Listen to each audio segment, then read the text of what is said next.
Hello' ছাত্ৰ ছাত্ৰীসকল, মই আজি ক্লাছ 9ৰ সমাজ বিজ্ঞানৰ ৰাজনৈতিক আৰু অৰ্থনৈতিক বিজ্ঞানৰ প্ৰথম যোনটো চেপ্টাৰ আছে সেই চেপ্টাৰটো ভাৰতীয় ৰাজনৈতিক দল এই চেপ্টাৰটো মই কিছুমান MCQ আৰু VS তোমালোকৰ বছৰীয়া পৰীক্ষাৰ কাৰণে লৈ আহিছোঁ। তোমালোকে ভালকৈ চাই লোৱা আৰু লিখি ল'বা। চ' প্ৰথম কুৱেশ্যনটো ভাৰতৰ প্ৰথম ৰাজনৈতিক দল কোনটো হয়? ভাৰতীয় জাতীয় কংগ্ৰেছ। উত্তৰখিনি দিয়া আছে, তোমালোকে ভালদৰে চাই লোৱা। অকল প্ৰথমটো সাধাৰণ নিৰ্বাচন অনুষ্ঠিত কেতিয়া হৈছিল? কোন চনত হৈছিল? 1952 চনত।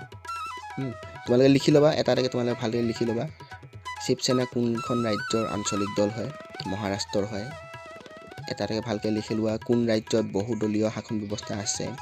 ভাৰতত। কোন দেশত আছিল এতিয়া ভাৰতীয় মুছলিম লীগৰ কেতিয়া জন্ম হৈছিল? 1906 চনত। সম্পূৰ্ণ তোমালোকে মই সম্পূৰ্ণ কৈ নিদিওঁ, তোমালোকে অকল লিখি লোৱা। যদি কিবা বুজি নোপোৱা তেতিয়াহ'লে মোক কমেণ্টত জনাবা, মই তোমালোকক কৈ দিম বাৰু কি হ'ব। বাকী তোমালোকে ভিডিঅ'টো প'ষ্ট কৰি পিনে লিখি লোৱা।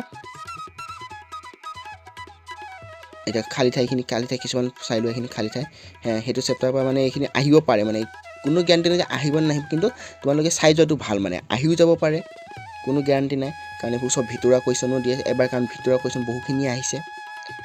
বছৰীয়া পৰীক্ষাত এইখিনি বহুত দৰকাৰী হৈ যাব পাৰে, পিছত আহিবও পাৰে। মানে সেইকাৰণে তোমালোকে মানে নোচোৱাকৈ থাকিব নালাগে, তোমালোকে চাই যোৱা। এইখিনি চোৱা, এইখিনি VS টাইপ কুৱেশ্যন হয়। 1 নম্বৰৰ কুৱেশ্যন এইখিনি আহিব পাৰে, নম্বৰ 1। এইখিনি তোমালোকে চাই লোৱা, ভালকৈ লিখি ল'বা। তোমালোকে লিখাৰ পিছত বেছি সময় নালাগে, অলপ সময় পঢ়িলে এইখিনি তোমালোকৰ মাইণ্ডত সোমাই যাব। NDA সম্পূৰ্ণ ৰূপটো বা অৰ্থটো এই কুৱেশ্যনটো বহুত দৰকাৰী কুৱেশ্যন হয়। তাৰপিছত পাঞ্জাৱৰ আঞ্চলিক দলটোৰ নাম কি? এইবোৰ চব ভিতৰুৱা কুৱেশ্যন। এইবোৰ কুৱেশ্যনবোৰ আহি যাব পাৰে, মানে কোনো গেৰাণ্টি নাই, আহি যাব পাৰে। এইবোৰ চব ভিতৰুৱা কুৱেশ্যনবোৰ। এইবোৰ ভাৰতৰ কেইটামান ৰাষ্ট্ৰীয় দল নাম কি? এইটো কুৱেশ্যন আহি যাব পাৰে।